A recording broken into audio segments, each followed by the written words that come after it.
Hello बच्चों, तो हमें यहाँ पे क्वेश्चन गिवन है a stone fall freely under gravity if it covers distances h1 h2 and h3 in first 5 seconds, the next 5 seconds and the next 5 seconds respectively. The relation between h1 h2 and h3.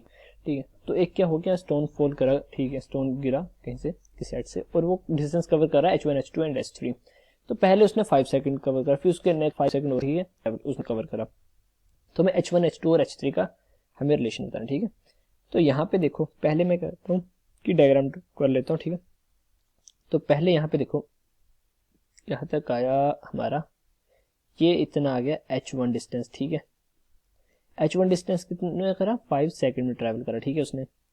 अब देखो यहाँ पे initially तो 0 होगा you equal. अब देखो h2 distance. ठीक है, तो यहाँ पे इतना h2 ले लेता हूँ, h2 डिस्टेंस आ गया. तो अब देखो 5 सेकंड ये थे, 5 सेकंड और मीन्स 10 सेकंड हो गए, और लास्ट में कितना ये डिस्टेंस, ये तो ये हो गए, प्लस 5 और आ गए, तो 15 सेकंड. ठीक है, अब यहाँ पे देखो मैं फॉर्मूला यूज करूंगा s is equal to u t plus half a t square. तो पहले h1 के लिए, ठीक है, h1 डिस्टेंस के लिए u तो 0 है. ठीक है, तो आएगा 1 और 2, g आएगा पॉजिटिव इंटू 5 का स्क्वायर. ठीक है, अब आएगा h1 प्लस h2 डिस्टेंस. ठीक है, h1 प्लस h2 डिस्टेंस, तो वो आएगा 1 और 2 g इंटू 10 का स्क्वायर. ठीक है, अब आएगा लास्ट में h1 plus h2 plus h3 total distance आ जाएगा, तो ये आएगा 1 और 2 इंटू जी इंटू 15 का स्क्वायर. ठीक है, अब जो हम क्या करेंगे, हम g की वैल्यू 10 मीटर पर सेकंड स्क्वायर पुट करेंगे, तो हमारे पास h1 की वैल्यू क्या आएगी, h1 की वैल्यू आएगी 125 मीटर. ठीक है, इसको नंबर 1 देता हूँ.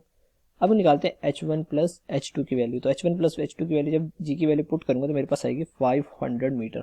अब मैं तो यहाँ पे जो h1 है यहाँ पे पुट कर देता हूँ, तो मेरे पास h2 की जो वैल्यू आएगी वो आएगी 375 मीटर. ठीक है, ये आ गया सेकंड.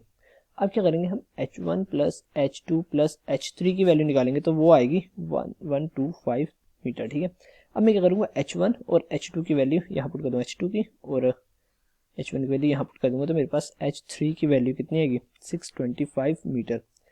अब देखो यहाँ पे हमें इन तीनों के बीच का रिलेशन निकालना है, 1 2 3 में रिलेशन निकालना. तो देखो h1 is equal to h2 को अगर मैं 3 से डिवाइड करूँ तो 125 आ जाएगा. ठीक है, और h3 को अगर मैं 5 से डिवाइड करूँ तो मेरे पास फिर से h1 आ जाएगा. ठीक है, तो ये हमारी h1 h2 और h3 की रिलेशन होगी. ठीक है, तो इसमें कौन सा है, डी ऑप्शन जो है वो करेक्ट आंसर है.